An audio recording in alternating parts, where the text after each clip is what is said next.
वरिष्ठ पत्रकार राहुल महाजन जी हमारे साथ है। राहुल जी, मुद्दा ऐसा उठाया राहुल गांधी ने जिसे बीजेपी ने इनकैश कर लिया।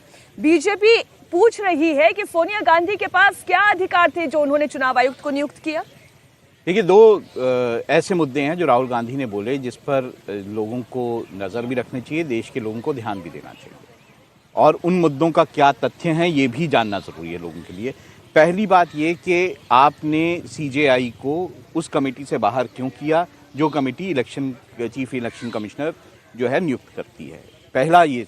दूसरा जो उन्होंने बात की जो कि और ज़्यादा वो ये है कि हम जो है रेट्रोस्पेक्टिव एक लॉ लेके आएंगे जिसमें जो अभी जो चीफ इलेक्शन कमिश्नर और इलेक्शन कमिश्नर की अपॉइंटमेंट्स कंडीशंस हैं उसमें जो क्लॉज दिया गया है कि किसी भी इलेक्शन कमिश्नर पर उसके कार्य के लिए बाद में उसे कोई पेनलाइज नहीं किया जा सकता, उसको हटा के हम आपको दोबारा ढूंढेंगे और सज़ा देंगे। ये बात जो उन्होंने कही, ये दो इंपॉर्टेंट बातें। पहली बात ये, दो डेट्स बहुत महत्वपूर्ण हैं इसमें, एक 2 मार्च 2023 की और एक 28 दिसंबर 2023 की। 2 मार्च 2023 को सुप्रीम कोर्ट ने ये कहा कि क्योंकि आज़ादी से अब तक कोई ऐसा सिस्टम नहीं बना है कि इलेक्शन कमिश्नर या चीफ इलेक्शन कमिश्नर कैसे चुना जाए। होता क्या था, प्रधानमंत्री जो है वो रिकमेंड करते थे, प्रेसिडेंट उसको चुन लेते थे। तो कांग्रेस ने भी ये उससे पहले किया, बीजेपी की सरकारों ने भी उससे पहले किया। अब क्योंकि सुप्रीम कोर्ट को ऐसा लगा इसका एक सिस्टम होना चाहिए, सुप्रीम कोर्ट ने ये कहा कि हम इंटरिम तौर पर ये सिस्टम बना देते हैं कि चीफ जस्टिस होंगे, प्रधानमंत्री होंगे और लीडर ऑफ ऑपोजिशन होंगे। और उसने अपने जो फैसला उसमें ये भी कहा कि सरकार जब तक कानून नहीं बनाती तब तक ये है। अब ये सरकार के अधिकार में था जो उसने 28 दिसंबर को कानून ला के बनाया कि कमेटी में कौन कौन शामिल होंगे। तो क्या बदल गया? कुछ बदल गया। पहले भी तो जो है वो सरकार ही अपॉइंट कर रही थी ना एक तरह से, अब भी सरकार अपॉइंट कर रही है। दूसरी बात, ये जो बात कह रहे हैं कि हम जो है रेट्रोस्पेक्टिव चेंज करेंगे और फिर आपको सजा देंगे, तो क्या राहुल गांधी को ये नहीं लगता कि कानून नाम की भी कोई चीज़ है? सुप्रीम कोर्ट भी कुछ करेगा उसमें जब आप ऐसा कर रहे होंगे रेट्रोस्पेक्टिव। तो देखिए, कुछ ऐसी बातें जिसमें कुछ वजन हो वो बातें जो है राहुल गांधी नहीं कर पाते, यही दिक्कत है। ये राहुल गांधी जो कह रहे हैं सीसीटीवी फुटेज को लेकर चुनाव के बाद ईवीएम देखने के लिए दी जाए, ये कितना अवधेश ये संभव है? चुनाव हो जाने के बाद फिर इतनी बड़ी संख्या में ईवीएम है, कितनी ईवीएम चेक करेंगे? इतना कार्यकर्ताओं को खड़ा करने में ही ताकत लगा दे। देखिए, राहुल गांधी जी पर तो कई बार मुझे लगता है कि क्या टिप्पणी करूं। देश में विपक्ष के नेता, सबसे लंबे समय तक शासन करने वाली पार्टी का नेता, ऐसी पार्टी जिसने स्वतंत्रता आंदोलन का नेतृत्व किया, हमारे हाथ में एक से एक महान नेता दिए, संसद से बाहर उन्होंने प्रतिमान स्थापित किया अपने जीवन में। मुझे कल लग रहा था कि राहुल गांधी जी कहीं इस सीमा तक कहते हुए न चले जाएं कि अब तो मैं जांच करूंगा कि जो कहते हैं कि हमको वोट दे रहे हैं वो दे रहे हैं कि नहीं दे रहे हैं। मुझे कल लग रहा था जब पहले से कि अब वो जिस दिशा में आ रहे हैं कहीं इस सीमा तक न चले जाए कि मैं अपने पार्टी के भी उन नेताओं को जांच करूंगा जो कि हमारे लिए प्रचार करने जाते हैं, वाकई सामने बोलते हैं, वही पीछे कर रहे हैं कि नहीं कर रहे हैं।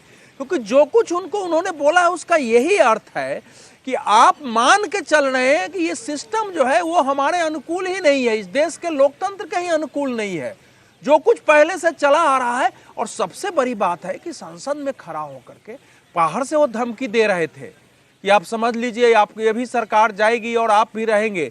पहले प्रियंका वाड्रा जी ने जाके वहां से धमकी दिया बिहार से कांग्रेस, और धमकी देने के बाद हमने देखा है कि कांग्रेस पार्टी के समर्थक और कार्यकर्ता कैसे ज्ञानेश कुमार के परिवार के घरों पर, उनकी बेटी पर, उनके दामाद पर, उनके भाइयों के यहाँ प्रदर्शन किया, उनका जीना मुश्किल कर दिया।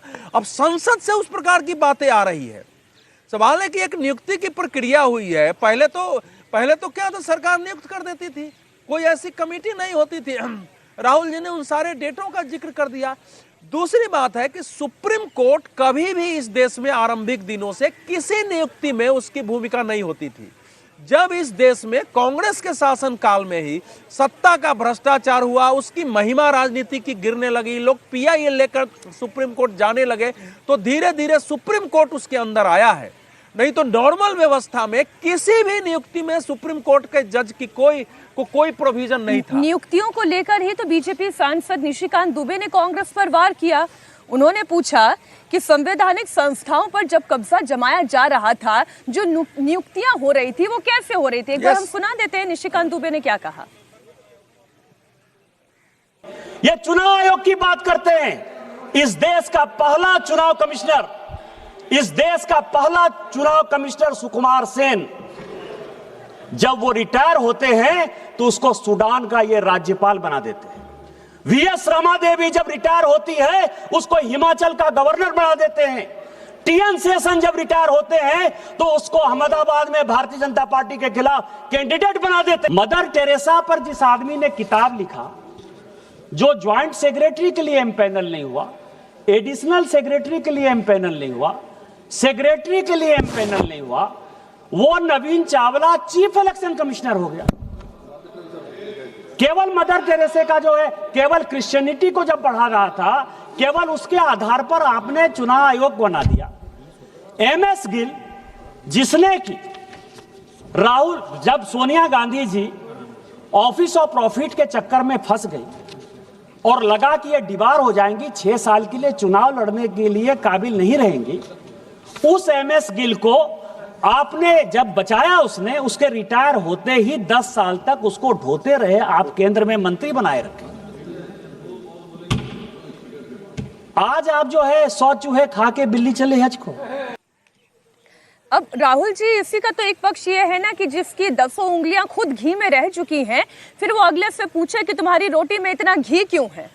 बिल्कुल, देखिए निशिकांत दुबे ने जो एग्जाम्पल दिए हैं वो बिल्कुल सही है। कांग्रेस ने अपने कार्यकाल में ये सारी बातें की हैं और इसी तरह से जजेस को लेकर या फिर इलेक्शन कमिश्नर्स को लेकर या फिर ब्यूरोक्रेट्स को लेकर भी उन्होंने इसी तरह से उनको लाभ के पद दिलवाते रहे हैं वो, जब वो रिटायर हो गए हैं। और जो है बहुत ज़्यादा बायसनेस के भी जो आरोप हैं वो लगते रहे। लेकिन 3 बातें जो राहुल गांधी ने सजेशंस दिए हैं, एक ये कि रीडेबल, मशीन रीडेबल जो है वो पोल जो लिस्ट होनी चाहिए, वोटर लिस्ट होनी चाहिए, वो जो सजेशन है, या फिर जो सीसीटीवी फुटेज का डिस्ट्रक्शन वाले इश्यूज हैं, ये इलेक्शन कमीशन में इस पे विचार हो सकता है कि ये क्या प्रोवाइड किए जाएं पार्टीज़ को ये बिफोर इलेक्शंस और सीसीटीवी फुटेज आफ्टर इलेक्शन, ये प्रोवाइड किए जाने की बात जो है वो सोची जा सकती है। लेकिन बाकी बातें जो आरोप एसआईआर को लेकर वो लगा रहे हैं या बाकी सब चीज़ें, ये थोड़ा सा ऐसा लगता है कि वो दरअसल जो राहुल गांधी ने किया फैक्ट चेक जो है अब खुद ही बीजेपी करने के लिए तैयार है। उनके भी तरकश में इतने तीर